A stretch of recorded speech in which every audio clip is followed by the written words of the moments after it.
If you have $5, I'll quit right now. The manager's voice rang across the marble lobby, sharp enough to turn every head in the room.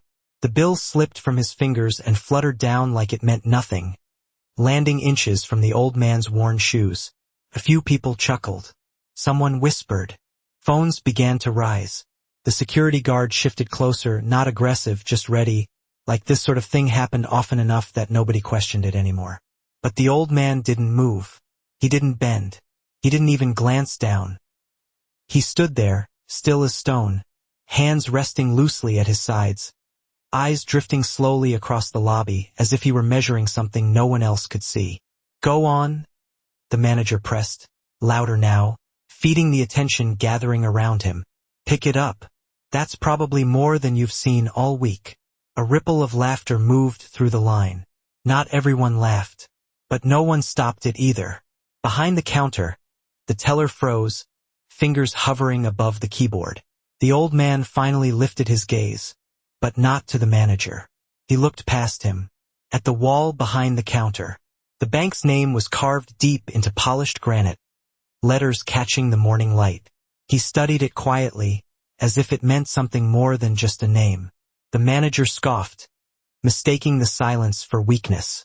This is a private institution, he said, straightening his tie, voice slick with practiced authority. We serve clients who meet a certain standard. You're holding up the line. A woman near the front shifted uneasily, clutching her purse tighter. Another customer angled a phone for a better shot. The room was watching now, waiting. The old man took one slow step forward, his shoes barely making a sound against the floor. Security tensed just a fraction. Sir, the guard began, cautious. I'm going to have to ask you to. The old man raised a hand. Not to argue, just to pause him.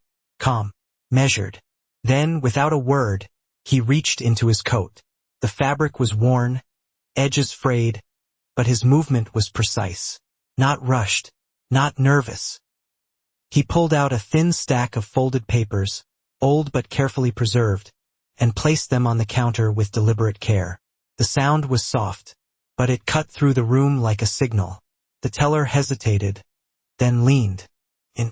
Her eyes scanned the top page. Her breath caught. She blinked once, then again. The manager's smile faltered, just slightly, as he noticed the shift. What is this? He demanded, stepping closer. The old man didn't answer. He just looked at him now, steady, unshaken. Around them, the lobby began to quiet. Conversations died mid-sentence. Phones stayed raised, but no one spoke. The teller slowly turned her screen toward herself, fingers moving faster now, searching, verifying. Her posture changed, shoulders tightening. The manager's confidence flickered. Well, he snapped, louder than necessary. It's just paper. But no one laughed this time. The old man's gaze never left him. Not angry, not afraid, just certain. And in that silence, something in the room shifted, as if everyone felt it at once. Whatever those papers said, this moment was no longer going where anyone expected. The teller's fingers trembled slightly as she scrolled, her eyes darting between the screen and the documents like she was trying to confirm something she did not want to believe. The quiet spread faster now, pulling the entire lobby into a single point of tension. Even the security guard shifted his weight back, uncertainty replacing the routine confidence he had carried only seconds earlier. The manager leaned in, his voice sharper, forcing control back into the space. What exactly are you looking at? But there was a crack under the surface now, something thinner than before. The teller swallowed. Sir, these documents... She hesitated, then spoke louder, enough for those closest to hear. They are original incorporation records. A murmur rippled through the line. The manager scoffed too quickly. That does not mean anything. Anyone can print something like that. But his eyes had already dropped to the page, scanning seals, signatures, dates older than his entire career. The old man said nothing. He did not need to.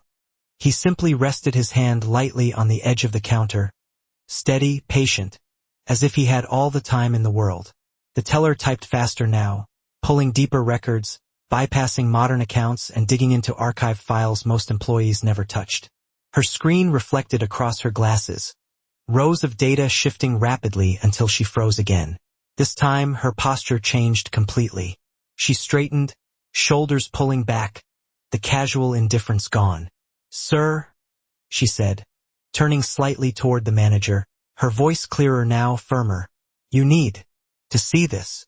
The manager stepped closer, irritation still masking the unease building underneath. He glanced at the screen, then leaned in farther. His jaw tightened.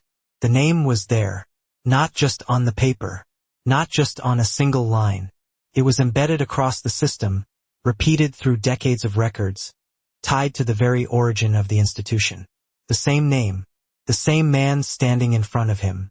A customer nearby lowered his phone slowly, confusion replacing amusement.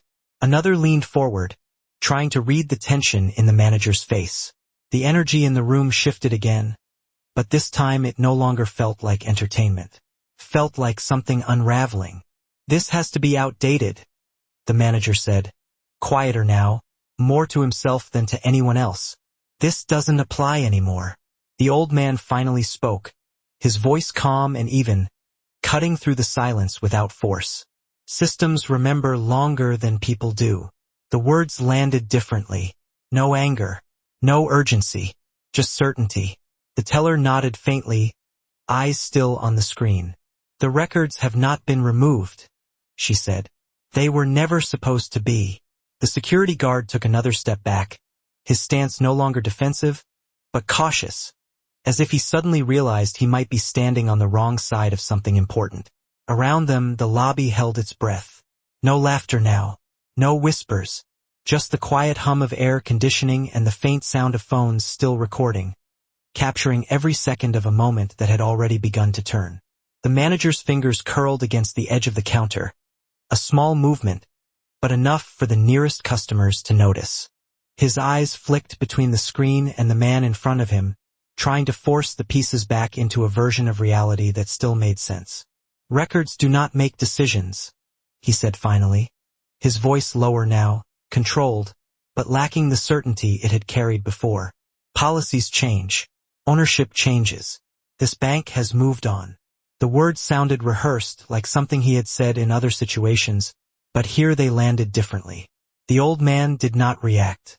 He simply tilted his head slightly, studying the manager the way someone might study a structure built on the wrong foundation. Around them, the silence deepened. Even the faint sounds from outside, passing cars, distant footsteps, seemed to fade behind the weight of the moment. The teller cleared her throat softly, still looking at the screen. "Sir," she said, choosing each word carefully. "The original charter includes protections that were never revoked." The manager's jaw tightened again. "That is not relevant to day-to-day operations," he replied quickly. But he did not look at her this time. He kept his eyes on the old man. The old man's voice came again, steady and unhurried. "Relevance does not expire. It gets ignored." A man in a business suit near the back lowered his phone slightly, as if he was no longer recording for amusement, but for documentation. Another customer leaned closer to the counter, trying to hear every word. The atmosphere had changed completely. This was no longer a scene. It was a correction in progress. The manager exhaled slowly, forcing a smile that did not reach his eyes. "Even if what you are implying were true," he said, "this is not how these matters are handled. There are procedures.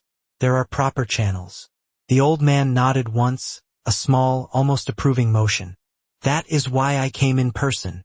The simplicity of the answer hit harder than anything else. No accusation, no threat, just intention. The teller's screen refreshed again, pulling up another layer of records, older, deeper, locked behind access levels most employees never needed. Her eyes widened slightly as new information populated the display.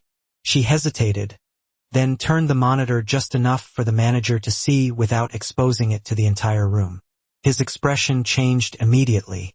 Not dramatically, not in a way that would draw attention from across the lobby, but close enough for those nearby to catch it. The drop in his shoulders, the pause in his breathing, the realization settling in. A woman near the front whispered under her breath, "Something is wrong." No one corrected her. The security guard took another quiet step back, his presence no longer part of the confrontation, but something observing it from a distance. The old man's gaze remained steady, unwavering, as if he had seen this moment coming long before anyone else in the room had even noticed him. "You said this place has moved on," he said calmly. "Tell me, from what?" The question did not fade. It stayed there, suspended in the air, pressing against every person in the lobby like a weight no one could ignore. The manager's lips parted slightly, but no words came out. His eyes flicked to the screen, then back to the old man, as if searching for a version of this moment he could still control. "From outdated structures," he said finally, forcing the answer through a tightening throat. "From inefficiencies. From policies that no longer reflect modern standards." It sounded polished, almost convincing, but the room did not respond the way it had before. No nods, no quiet agreement, just stillness. The old man's expression did not change. He let the words settle, then gave a small, thoughtful nod. "Modern standards," he repeated, not as a challenge, but as an observation. The teller's hands hovered over the keyboard again, unsure whether to keep searching or stop entirely. Her eyes moved between the two men, caught between authority and truth. Then a faint notification sounded from her terminal. Soft, but sharp in the silence. New data had loaded. She glanced down instinctively, then froze again. "There is more," she said quietly. The manager's head snapped toward her, irritation returning as a shield.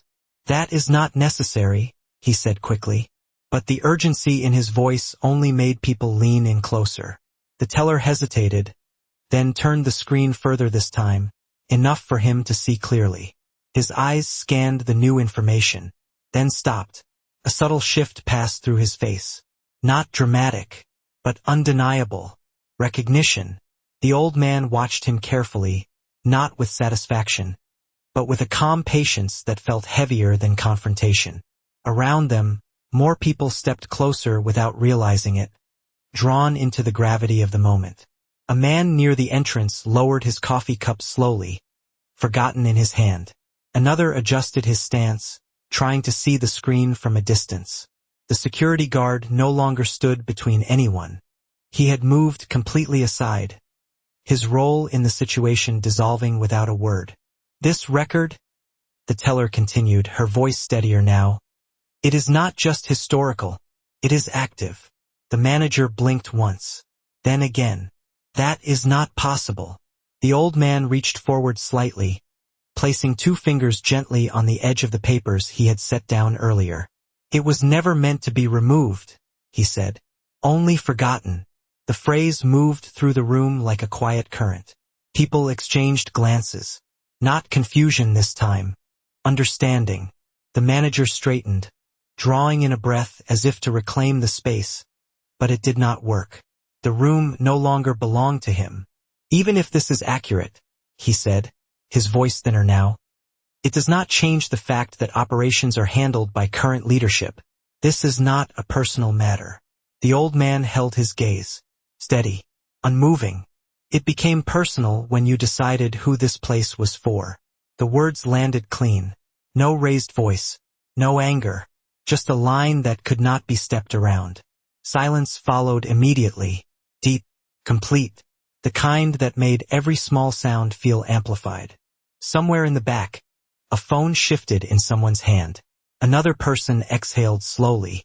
The manager's gaze dropped again, not to the screen, not to the documents, but to the floor, to the bill that still lay there, untouched, exactly where it had fallen. And in that moment the contrast became impossible to ignore. The thing he had used to define worth now sat between them like evidence of a mistake that could not be undone. When he looked back up, the room was no longer on his side. And for the first time since this began, he understood that he was no longer the one in control. "This is being taken out of context," he said, louder now, trying to reclaim the room. "We have protocols. We have a structure. No single individual overrides that." The words echoed, but they did not land the same way anymore. No one nodded. No one moved. The old man did not respond immediately. He let the silence stretch just long enough to make the manager's voice feel small inside it. Then he reached into his coat once more, slower this time, more deliberate. The movement drew every eye in the room. Another set of documents came out, thicker, more formal, edges protected, carefully preserved. He placed them beside the first stack, aligning them perfectly. The teller leaned in again, almost instinctively, her hands hovering before she even realized she was reaching. She read the heading, then the signatures, then the date. Her breath caught again, but this time she did not hesitate. She turned her monitor fully toward the manager. "This is current authorization," she said, her voice steady now, carrying farther than before. "It has not expired. It has not been transferred." The manager stared at the screen, then at the documents, then back at the old man. His lips parted. But the argument he was about to make dissolved before it could form. The old man's voice came quiet, but unmistakable. "You said no single individual overrides the structure." He paused. "I built the structure." The sentence did not need emphasis. It landed on its own weight. A sharp intake of breath came from somewhere behind the line. A phone lowered completely. Another customer took a step back, as if needing distance from the realization unfolding in front of them. The manager's face lost color, not dramatically, but enough to be seen. His confidence, the one he had worn like armor, began to fracture in visible lines. That does not change operational authority," he tried again. But now it sounded like repetition, not position. The old man held his gaze, steady and unwavering. "It defines it." The teller's screen refreshed once more, pulling up a final layer of data. She did not even need to read it fully before speaking. "Primary founder status is still active," she said. "There is no record of relinquishment." The words moved through the room like a shift in gravity. Everything tilted. Everything recalibrated. The security guard straightened slightly, no longer uncertain, but aware. The distance he had created between himself and the manager now felt intentional. The old man rested his hand lightly on the counter again, not claiming space, simply occupying it fully. "You measured value with a bill on the floor," he said calmly. "I measure it by what this place was meant to stand for." The manager's eyes dropped again, involuntarily, to that same bill. It had not moved. It had not been touched. But now it felt louder than anything he had said. The room remained silent, but it was no longer waiting. It was watching, and in that stillness the shift was complete. The manager was no longer the one being observed with approval. He was the one being evaluated. The silence did not break. It thickened, settling over the lobby like something final, something that could not be undone. The manager's hands, once steady and commanding, now rested stiffly at his sides, fingers slightly curled as if unsure what to do without control. His eyes moved again, not with authority this time, but with calculation, searching for a way out. That no longer existed. "This does not change operational command," he said again, quieter now, as if repeating it could make it true. But the words no longer belonged to the room. No one responded. The teller did not look at him anymore. Her attention stayed on the screen, her posture aligned with something deeper than her job title. "It actually does," she said, her voice calm and grounded. "Founder authority overrides branch-level decisions when active status is confirmed." The statement landed with quiet precision. Not dramatic, not loud, just undeniable. A man near the front let out a slow breath he did not realize he had been holding. Another customer lowered a phone completely, no longer recording for spectacle, but witnessing something else entirely. The manager blinked once, twice, as if trying to process a language he had never expected to hear directed at him. "That clause is not used," he said, but the sentence sounded incomplete even before it finished. The old man's gaze remained steady. "That does not mean it does not exist." The words were simple, but they carried weight, the kind that did not need volume to take control of a room. The security guard shifted again, this time stepping fully away from the manager's side. It was subtle but clear. Alignment had changed. The old man reached forward slightly, sliding one of the documents a few inches closer to the manager. "You made a decision today," he said. "Not based on policy, not based on service, based on assumption." Each phrase landed separately, clean, measured. The manager's throat tightened. He glanced briefly at the surrounding faces, and what he saw there was no longer support. It was distance, evaluation, judgment forming in real time. The teller tapped a key softly. Another screen appeared. Internal oversight contacts. Executive escalation channels. Her finger hovered for a moment, then pressed. Somewhere beyond the lobby, a system was already responding. The manager noticed. His eyes snapped toward her. "You do not need to escalate this," he said quickly, urgency finally breaking through. "This can be resolved internally." The old man did not look at the screen. He looked only at the manager. "It already is." The simplicity of it removed whatever illusion he had left. A faint vibration came from the teller's terminal. Incoming confirmation. She read it, then straightened fully, her voice carrying clearly across the counter. "Executive office has acknowledged the account," she said. "They are requesting immediate review of this interaction." The room shifted again, not with noise, but with awareness. This was no longer contained. This was no longer local. The manager's composure slipped, just enough for everyone to see it. His shoulders dropped slightly. His breath came slower, heavier. The $5 bill still lay on the floor between them, untouched, unchanged, but now it felt like the smallest thing in the room and the loudest at the same time.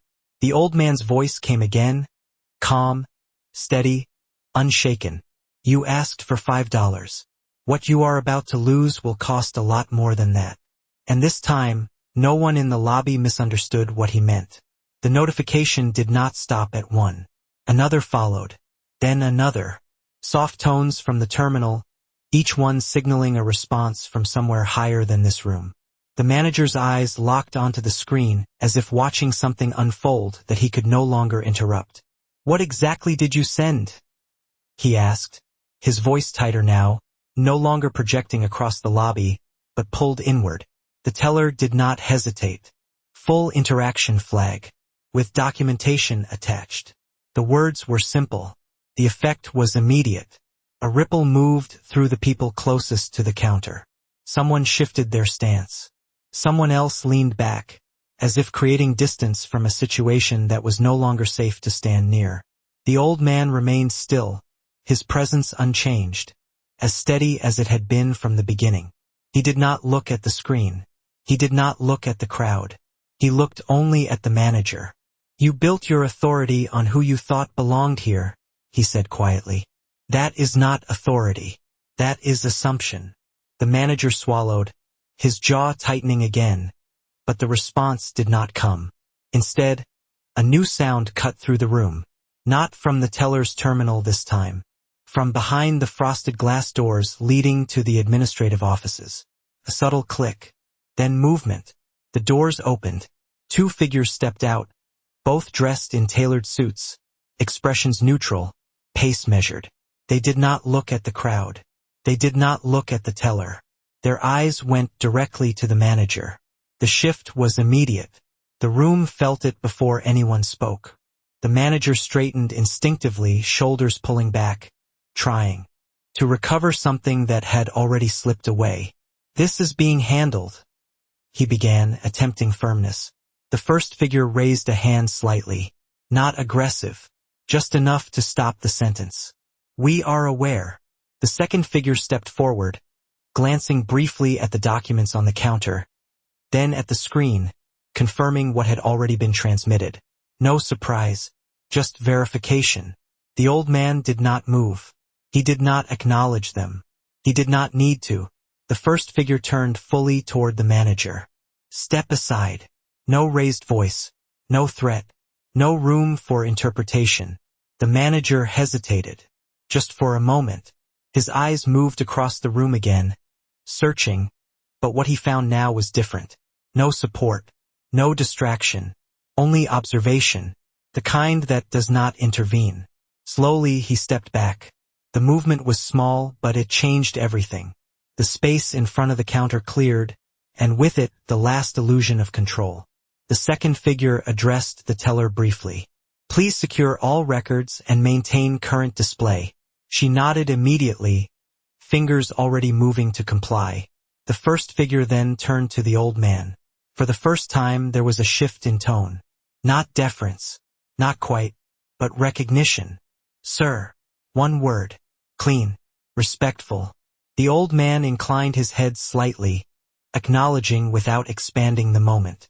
Around them the lobby remained silent. Phones were still raised, but no one spoke. No one moved. The manager stood off to the side now, no longer central, no longer directing anything. His hands hung at his sides, empty. The $5 bill remained on the floor between where he had stood and where the old man remained.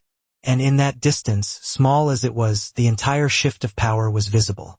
No announcement had been made. No dramatic statement declared.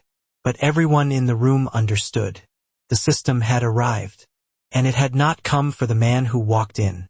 It had come for the one who thought he owned the room. The room did not erupt. It did not need to.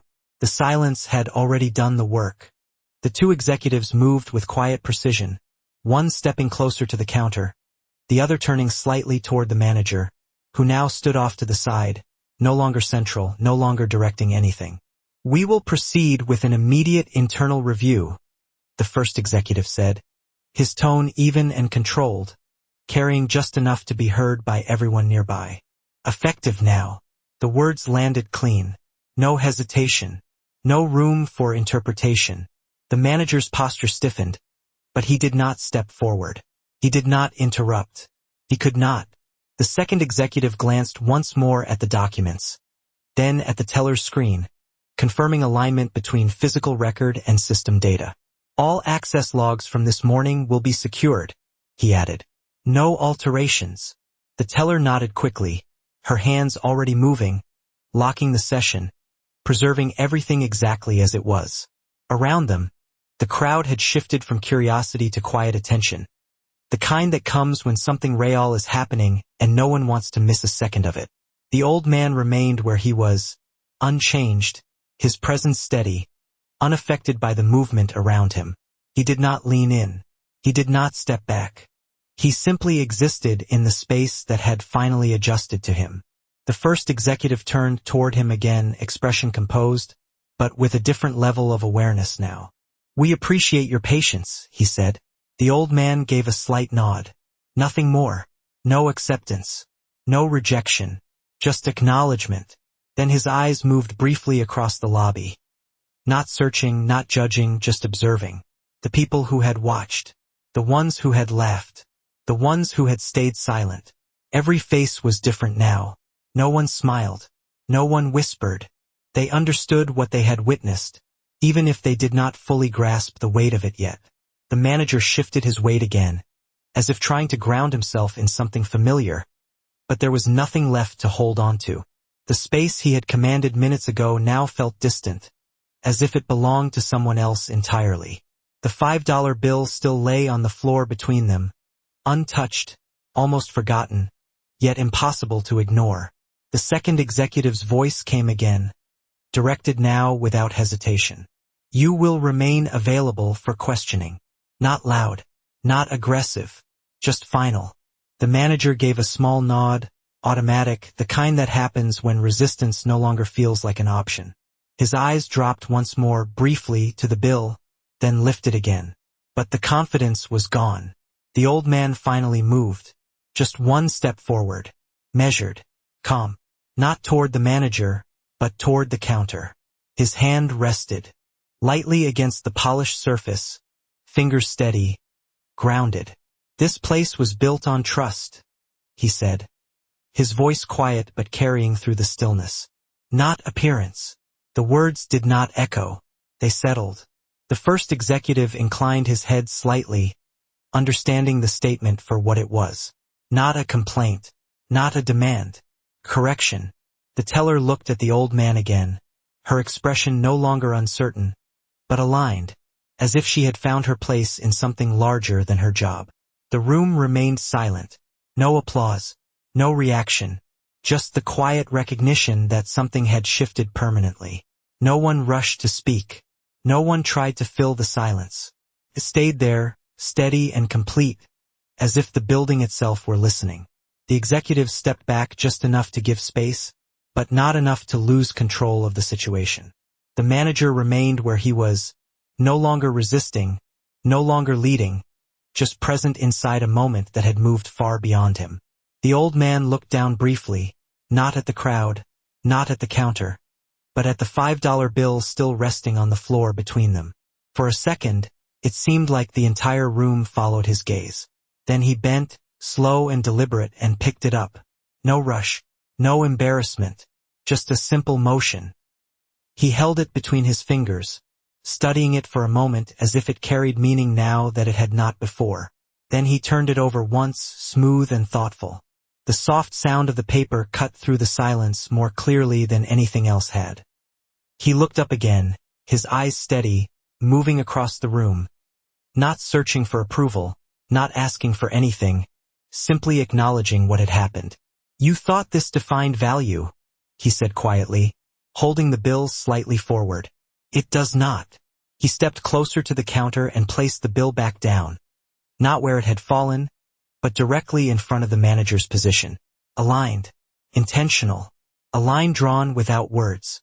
The manager looked at it, but he did not reach for it. He did not speak. The executives exchanged a brief glance. Then one of them gave a small nod toward the teller. "Proceed with the report. Full documentation. Immediate submission." She nodded, already working, her movements confident now. No hesitation left. The system was not just responding. It was correcting. The old man rested his hand lightly on the counter one last time, then withdrew it. "This place was never meant to turn people away based on what they look like walking in," he said. "It was built to recognize what they carry that cannot be seen." The words settled deeper than anything before them. Not a lecture, not an accusation, a standard. The manager's shoulders lowered slightly, the last of his resistance fading into something quieter, something that looked more like realization than defeat. Around them, the people in the lobby remained still, absorbing the moment, understanding that they had witnessed something that would not be undone once it left this room. The old man turned then, not dramatically, not for effect, just a simple movement, and began walking toward the exit. No one stopped him. No one spoke. The executives did not follow. They stayed where they were, focused on what had to be done next. The teller continued working, preserving every detail. The security guard stood still, no longer part of the action, just a witness like everyone else. The doors opened quietly as the old man reached them. Natural light spilled in, soft and steady, unchanged. He stepped through without looking back.